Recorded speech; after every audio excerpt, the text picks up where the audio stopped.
Ишен Арабаев атындагы Кыргыз мамлекеттик университетинин кошумча кесиптик билим берүү институтунун доценти Жамырзаев Жаныш демилгеси менен бизде Чыңгыз Айтматовдун айкели ачылды. Бул Чыңгыз Айтматовдун 95 жылдыгына жана ошондой эле мамлекеттик тарабынан мамлекеттик тил жана Чыңгыз Айтматовдун ааламы программасынын алкагында ушу биздин университетте көптөгөн иш-чаралар өттү да, илимий практикалык конференциялар, кереге кеңештер, студенттердин жана мугалимдердин арасында ар кандай конкурс, сынактар көп өттү. Дайыма мактанып айта кетчү нерсе, бул Чыңгыз Айтматовдун бир тууган карындашы Роза Төрөкуловна Айтматова дагы биздин ушул Ишен Арабаев атындагы Кыргыз мамлекеттик университетинин бүтүрүүчүсү жана ошондой эле ушул бизде көп жыл иштеген илимий кызматкер, педагог катары дагы ушул биздин университетке таандык экенин дагы мен өтө белгилеп айта кетким келет.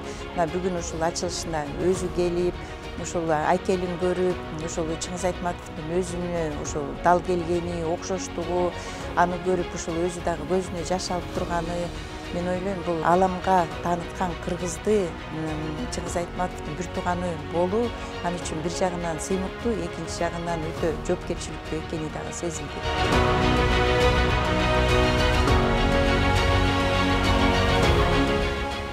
Бүгүн мен Арабаев университетине келип, бир абдан жакшы, кызыктуу бир иш-чарага катышып атам.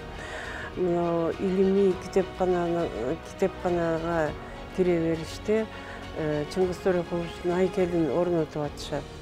Мен ойлойм, бул абдан жакшы, студенттер үчүн дагы, келген адамдар үчүн дагы, андан башка дагы китептеринин көргөзмөсү уюштурулуптур. Деги Арабаев да өзү биринчи эмес, мындан мурун да бир нече иш-чараларына келип катышкан. Абдан активдүү, абдан маңыздуу, мындай маанилүү иш-чараларды өткөрүп атышат. Бул жерде өзүм бир кезде, жаш кезде окуп билим алгам. Андан кийин өзүм ушул жерде иштеп, келечектеги кыргыз мектептери үчүн физика мугалимдерин даярдаганга катышып иштегем. Ушул жерден пенсияга кеткем. Ошон үчүн бул окуу жайына келиш мага абдан жагымдуу, кээде сагынып калам.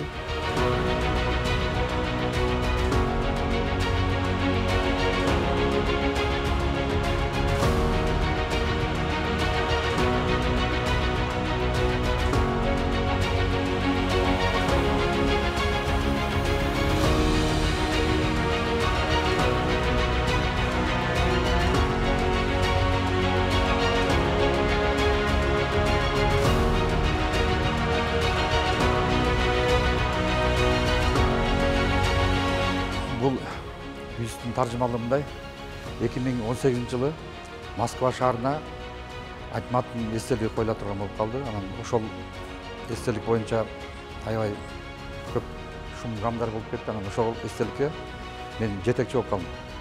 Анан конкурс болду. Конкурста Азамат Абдрахманов деген скульптор утуп алды.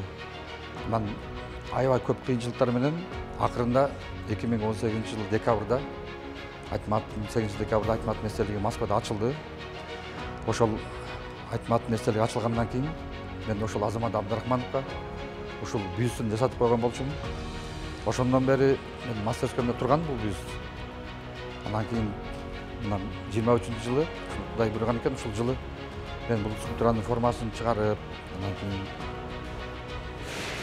2-3 жасап койдук. Анан ошонун бирөөсүнү мен ошол өзүмдүн мамлекетиме караштуу музей, тарых музейине белек кылдым. Экинчисин ушул иштеген жериме белек кылып атам.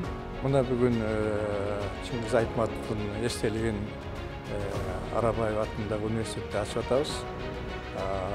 Бұл ачылыштын өзүндө да чоң символикалык мааниси бар деп ойлойбуз. Анткени университет балдарга билим берип атат, мугалимдерди тарбиялап атат, канча деген мугалимдер, канча деген жаштарды окутуп атат да. Анан Чыңгыз Айтматов өзүнүн чыгармаларында мугалимдин образын ачып берген да. Мисалы үчүн ушул биринчи мугалим деп Дүшөндү дайым айтып келебиз. Же болбосо эрте жаздагы турналарда Иң Камал апаны, андагы балдар, Султанмурат, Мырзагүл сыяктуулар биздин жаштардын аң сезимде билим-илимге умтулган келечектин ээлери катарында сүрөттөлөт да. Анан мына мен дагы ушул университет менен 82-жылдан бери байланыштамын. Экзамен алып жүрдүк, сабак берип жүрдүк, кыргыз адабияты боюнча, көркөм окуу боюнча, анан тыгыз илимий иш-чараларда катышып келатабыз. Мына менин көптөгөн шакирттерим ушул жерде окутуучу болуп иштешет. Алар дагы мугалим катарында, окутуучу катарында жаштарга таалим, тарбия, билим берип келе жатат.